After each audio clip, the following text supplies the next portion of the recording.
Texas Math Mundo audience, are we in store for a real treat today? We have the 1986 Class 2A Calculator State Champion, the 1987 Class 1A Number Sense State Champion from Plains High School, a proud cowboy, Mr. Shane McMinn. Right ahead. Let me pause and ask that if you enjoy this material and you'd like to see it spread this joy and this content to more and more people, that you please hit the subscription button and the notification bell, that you smash that like button, and that you leave a comment below. It would really help me with the YouTube algorithm, and let's spread this beauty to more and more people. Mr. Shane McMinn, mid-80s Plains High School, a wonderful perspective, right ahead.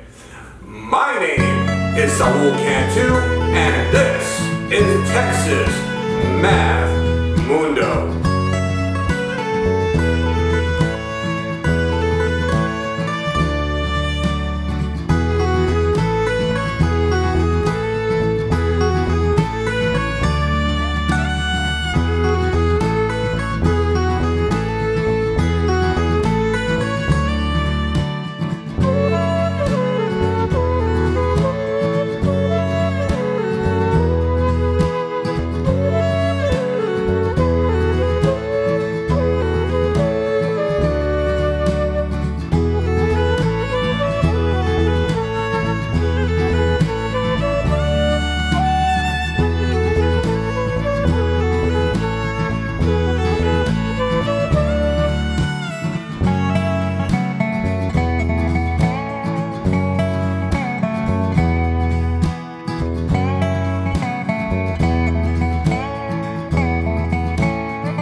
Are we in store for a treat? In the house, we have the 1986 Class 2A Calculator State Champion and the 1987 Class 1A Number Sense State Champion from Plains High School, a proud cowboy, Mr. Shane McMinn. Welcome, Mr. McMinn. Thank you. It's good to be here. I should also note that you have many top 5 finishes, but you happen to win state twice, but many top finishes during those years as well. That's correct. I was able to compete in 8 state contests. My freshman year, I competed in number sense. And in my sophomore year, number sense and calculator at the state contest. The same my junior year. And the senior year, I was in number sense, calculator, and science. Oh, wow. And these would have been the years 1985 through 88, something like that? That's correct. Yes, sir. Oh, wow. So this is very interesting. A little history. There's some distance. I'm really looking forward to your insight. So let's start off by asking, hey, how are you doing nowadays? Oh, things are going well. Of course, we've been through the pandemic here lately, and my work was able to allow us to work from home for a while. Probably 6 to 9 months we were working at home. And then after that, we kind of went through a phase where we were in the office and at home. And then finally, probably roughly a year and a half ago, we started back full time at work. So everything's going well, and I've made it through healthy. And where is home and what is work? Home is just outside of Canyon, Texas. And I work for Golden Spread Electric Cooperative in Amarillo. So I've made a career in the electric utility industry. I actually worked down on the coast for a couple of years for Amoco Chemical Company at their Chocolate Bayou plant just outside of Alvin, Texas. Oh, wow. And then after that, I worked in Tahoka, Texas for Lentigar Electric Cooperative for over 12 years. And then from there, I came up to Amarillo to Golden Spread Electric Cooperative. Back home or back to West Texas, anyways. Yes, sir. So both cooperatives are in West Texas. So made a career out here. All right, all right. Yeah, I know something about you. I used to live in Alvin for a while, so I'm kind of Oh, familiar. right there on FM 2004. Oh, wow, wow. So I'm sure work, family, that takes a lion's share of your time. But when not working, what are your hobbies and interests? Yeah, you mentioned family there, and that's the key. I love my wife, of course. We've been married for 30 years, and we've got three great kids. So watching them work hard and succeed has been fun. So my three kids, my oldest is actually a pilot. He's 25 years old. And he made it to where he was a captain with an American Eagle affiliate. And here just recently, he's hired on with Southwest Airlines. So he's the first officer for Southwest, and here within a month we'll be flying the 737s. Wow. And then let me tell you a little bit about my two daughters. Absolutely. My middle child is she's a teacher. She actually played a little bit of tennis in college, and she's teaching in the DFW area in the elementary level. And then my youngest has just finished her freshman year of mechanical engineering at Tarleton. Wow. Proud Papa. Proud Papa. Yes, yes. And tennis is also another hobby of ours, and it's been a family affair. So all three of the kids played tennis. They were successful in high school. Two of them made it to state Wow. in the 5A level. So they got a lot of good competition, and they did well. And then I also got into tennis officiating as a hobby. When the kids were playing in USTA leagues, I took up tennis officiating just so I know the rules. And I did that for roughly 10 years. And my son took it on too. And he started doing officiating when he was in high school. And in college, he actually got to where he officiated college matches. Wow. And he got me into that. So we both officiated college. We both have done Big 12 tennis officiating. When the pandemic hit, I kind of tailed off of my officiating, but he's kept doing that. So that's been a hobby of ours too, is tennis and officiating. Oh, wow, wow. Any John McEnroe incidences? There do get to be some irate coaches and players at times, but nothing to the John McEnroe level. That's Then a wonderful. couple of other hobbies. I do like hiking. So I live just outside of Canyon, like I said, and the Paladera Canyon is just 12 miles from my house. So it's a state park, beautiful place to go and hike, spend several hours. Just don't do it in the middle of the day in the heat of the summer. Try to get down in the morning. So that's a hobby. And then I'm also kind of a handyman. I love working around the house, love working on my own cars, fixing things. And then just a Texas Tech fanatic. So we do love watching Texas Tech football and basketball, and here this time of year, the baseball. Oh, proud Red Raider. Yes, sir. Awesome. Guns up. Awesome, awesome. I love that how a lot of it's centered around family, and you find good ways to spend your free time. Awesome. Yes, sir. So, state champion twice in the mid 80s. So where are you from, born and raised, and what's your cultural heritage? So I was born and raised in West Texas. My father was a coach, and at the time, of course, he was a young coach, and so he jumped around from job to job. I guess I'd lived in Ballinger, Idalou, Dimmitt. That was all in 6 years of my early life. And then at age 6, my dad got a job at Plains, and he actually ended up retiring there. So he was there from 1976 and retired in the early 2000s. And him and my mom are both still in Plains today.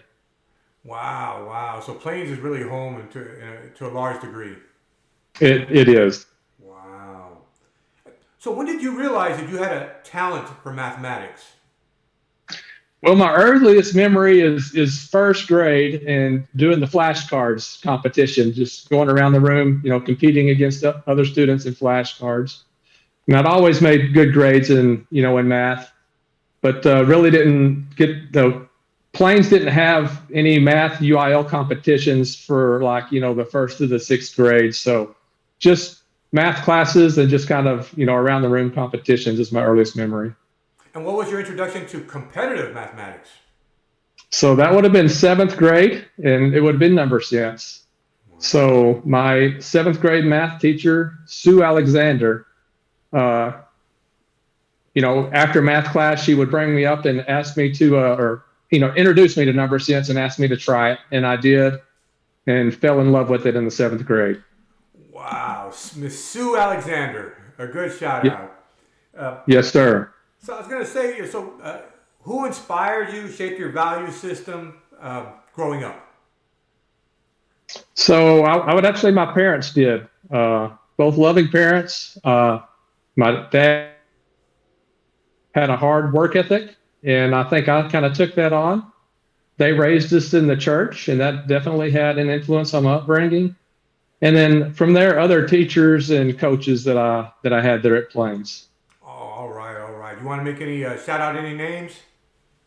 Of course, my high school teachers, Richie Cullens was my number sense coach.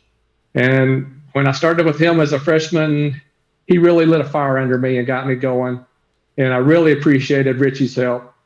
When I started as a freshman, there was a junior at the time at Plains that had won district her freshman and sophomore years. And so that set a goal for me to try to do that myself. And so Richie, he provided tests. He worked with me all the time. We would go up and work in the evenings, and just him teaching me, and even problems that you got right, he would say, "How did you work this?" And would let me know if he thought there was a better way to work a problem. So wow. Richie Cullens is one teacher. Of course, he's a math teacher, and then a couple other teachers that really influenced me. Larry Devitt was my calculator teacher.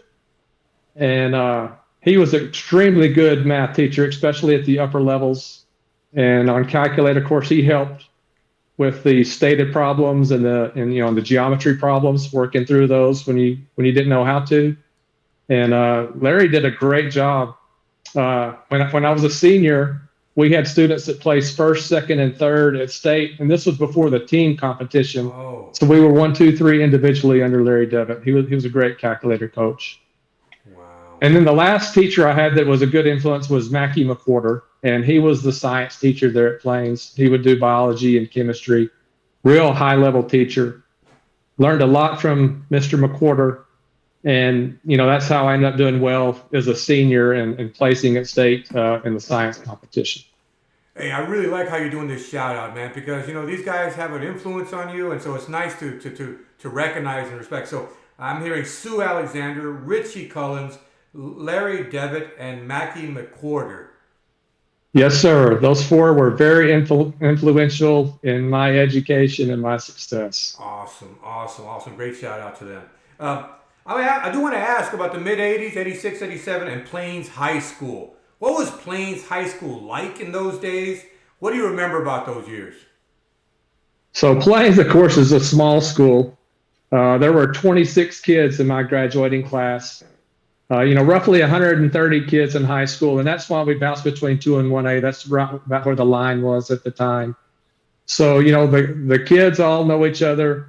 We're all competing in sports together. We're all competing in the academic contests together. So, what I remember is just the small community where the kids had to do everything. And specifically, one thing that I remember from 1987 is, aside from the academics, is I also played football and was the quarterback on that team. And in 1987, we were picked by the various pundits to finish between third and fourth in district. And we actually went undefeated in district and, of course, won it.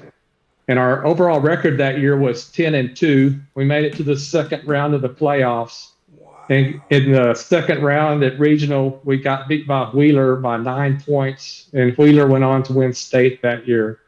So don't always listen to where people say, you're ranked at. It's the hard work and the teamwork that you put together, and that determines what the outcome is. Absolutely, man. Quarterback. Wow. You got to be smart. So they knew who they were picking for quarterback. Yes, sir. I love playing football too. And wasn't it Dave Campbell's magazine or something that people read for that? It was, yes, sir. And I've actually got one in the back corner of this office I'm in. So Wonderful reading. Such enjoyable it stuff, is. man. I know, man. I'm a little bit of a sports fan myself, so I understand. Yep. And Dave Campbell's was going back in the 80s. So great magazine. Wow, wow. Awesome, awesome. Quarterback, that's impressive. Not only a state champion academically, but a leader on the football field. Wow, that's pretty great. Thank you. It was fun and ended up being third string all state that year in 1987 in football. So Really? it was a fun ride. Love the teammates. Awesome. Even to be an all-stater, man. Wow, that's really incredible. That's incredible, man. So I know you did a great shout out to your coaches. How about on that UIL academic team? Were you all a team or were you mostly solo? So it was mostly solo. This was in the 80s. So it was before there was actually a team competition. We would have, like at the meets we would go to, sweepstakes and the such, which, accumulated everybody together. But they weren't given the calculator or number sense team awards. Hey, did you all go to many practice tournaments? We did. So starting right after Christmas, seem like we would go to meets weekly, up through district, and of course ending with regional and state. So, what I'm really curious about is your study habits and your practice regimen. How does one become a two-time state champion? It's all about studying and working tests, and like you said, going to these competitions. So, for me, I didn't like losing. If I got second place, it made me study harder. So, yeah, individual responsibility and just find something you love and work hard at it. And that's what I ended up doing with the number sensing calculator. Man, I really get that West Texas work ethic come from you, man. You know what I'm saying? That West Texas work ethic. Wow. Did you have any rivalries, either locally or in the state, academically in those days? Do you remember any rivalries? So I do, and I mentioned her earlier that when I was a freshman, she was a junior. Her name's Tracy Nats, and so that was my goal early on, was to beat her, and I was lucky enough to do it. So I ended up winning district, freshman through senior year in number sense. So one, she drove me to succeed, and I appreciate the competition. And another was Micah Stowe from Plains and Calculator. Both of these were Plains kids. Okay. And Micah, ended up winning state. He was my age, and he won state the junior and senior year. So I ended up behind him those 2 years, but was able to beat him the sophomore year. So there was an intense rivalry, although we were really good friends, and we would help each other out, and we're actually basketball teammates also. So it's good to have friends and learn from each other and compete with each other. When competition drives us to excel, we all win. That's for sure. Yes, sir. Awesome, awesome. So, you were a calculator state champion. So I have to ask, back in 86, 87, what calculator were you using? The HP11C. Really? And is that the exact one? Is that the one that you had in 86 and 87? That is it. Yes, sir. I still use it today. Really? Wow. Yes. I've got two, and this is the one I keep here at the house, and it's the one I use. The HP11C is pretty popular, man, especially in those days, I imagine. So. Right.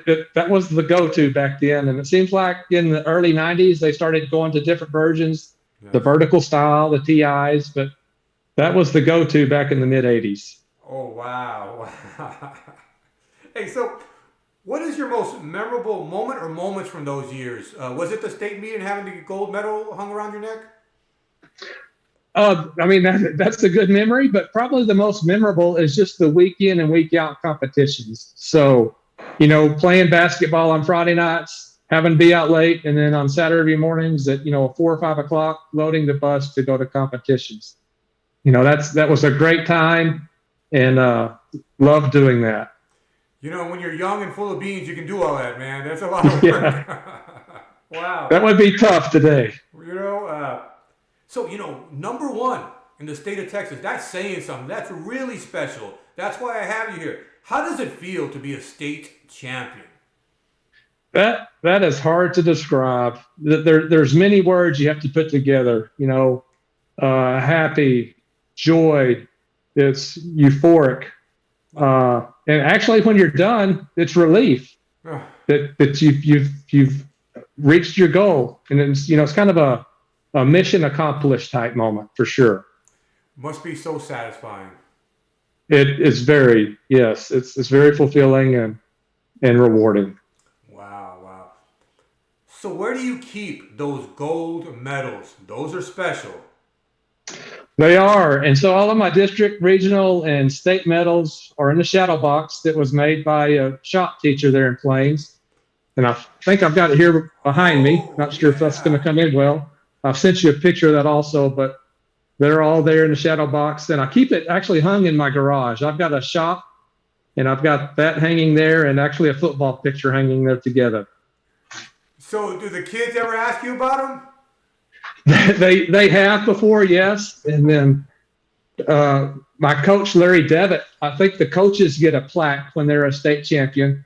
And here about 10 years ago, he said that he would rather that be with me than him.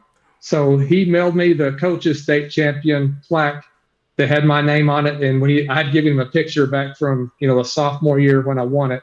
And he had that attached to the plaque. So that was extremely nice of Mr. Devitt to give that to me. I hope the kids realize the magnitude of your accomplishments, and I hope they're duly impressed. And if not, after this video, they will be duly impressed. I hope so. So, where did you go to college, and what degree did you earn? Of course, I went to Texas Tech and received my bachelor's of electrical engineering from there in 1992. And did your UIL experience help you with that journey? Undoubtedly, the UIL math and science competitions were instrumental in me getting an electrical engineering degree. The UIL contest made college calculus and differential equations a lot easier than they otherwise would have been. I learned a lot of theory and applications behind the problems in college, although I knew how to get the answers, going into there. So just learned a lot of theory and application in college of problems that I knew already how to work. Awesome. So, I know you say your parents are still in Plains, and you're still in West Texas. You ever return to Plains High School, or is that part of your distant past? So it's been a while since I've been back to the high school. And the actual building that I attended no longer exists. Oh. I went first grade through 12th grade in Plains. And in 2012 timeframe, they built a new school. And then when they got the new one built, they built it in the front parking lot. And then behind, they tore that one down and did other things with the space it was in. So don't get to see the school I attended anymore, but I do drive by the new school every now and then. Wow. So, what do you value the most about that UIL journey? That's a good question. Probably what I value the most is just the great memories of the competition, and the way it prepared me for college, both academically and financially, because of the scholarships I got because of competing in the UIL contests. Oh, so it helped you get some scholarships. It did. So in the mid '80s, it got me I believe it was the Stark Foundation scholarship, and that combined with the valedictorian tuition exemption paid for all the college tuition and fees, and went a long ways toward the room and board. How awesome. So, state champion 2 times, many top finishes. You have some credit. So I want you to address any of the young students that may happen across this interview. What advice do you have for young students, high school or middle school, that come across this interview? So I would say just find something that you are good at and jump into it and give it your all. Give it 100%. Whether that's math, number sense, calculator, or any other literary event. Jump in there and see what you can do. Ask for help.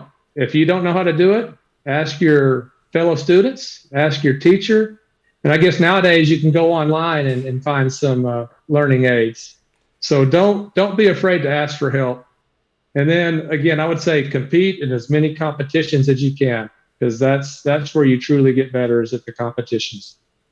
Great advice, great advice. And you're right, there don't need to be isolated in today's world when we're all connected digitally. So that's right. That's right. Wow. So, Mr. Shane McMinn, two-time state champion, what does the future hold for you? Well, things are still challenging at work right now. So I enjoy my work at Golden Spread Electric Cooperative and hope to continue working there. And the plan right now is roughly 10 years till retirement. So hope to work as hard and as fast as I can during those 10 years. So just continue to learn. The electric utility industry is ever changing. And there's a lot of things going on the load side, especially in Texas right now. So the Bitcoin guys have left China and they're coming to the grid in Texas. And that's challenging. It's going to be something that we have to look at the next 5 to 10 years. Oh, wow, wow. Well, with you, Texas born and bred, watching out for us, that's a good sign. So, wow. Any parting words or final thoughts as we conclude this interview? So again, I would just say, don't be afraid to jump in and give UIL math and science a try. Even if you compete in athletics, athletes can compete academically too. So get in there and give it a try. It can open up doors and broaden your horizons. And I want to thank you, Mr. Cantu, for doing your part to inspire students to compete in academic events and to become the best that they can be. Thank you. I appreciate that very much. And you know this more than most, UIL is such a beautiful Texas tradition. I run across your name in the archives and I see that name, but I really appreciate you giving that name a face, a personality, a story. So it's just not some obscure name in the archives anymore. I really appreciate that. You sharing a state championship perspective, because some of those lessons that you impart, they're true 30 years later. You know what I'm saying? They still, you still got to work hard. You still got to do all those things. So I really appreciate you sharing your perspective with my audience. You're welcome, and I was glad to do it. Also, I'm in Houston. If you're ever in my neck of the woods, I hope you consider me a friend. Give me a call. I know some great taquerias or steakhouses, whatever you like. You want to go have some lunch, talk about the UIL days. I love that stuff, and I hope you consider me a friend and consider contact me if you're ever in my neck of the woods. I will do. Thank you for the offer. Mr. Shane McMinn, I appreciate you. Thank you very much, and farewell. Thank you. Okay, bye-bye. What a wonderful perspective from Mr. Shane McMinn. I really enjoyed all the wisdom that he imparted. Such a great conversation. I really appreciate that. Thank you very much, Shane. All right, now let me pause for a moment and ask that if you enjoy this content, that you please hit the subscription button and the notification bell, that you smash that like button, and that you leave a comment below. It really helps me with the YouTube algorithm. Let's spread this content, this beauty, this joy to as many people as possible. Now, I have plenty of wonderful things in store for this channel, and I really appreciate your support. My name is Saul Cantu, and this is Texas Math Mundo. Farewell.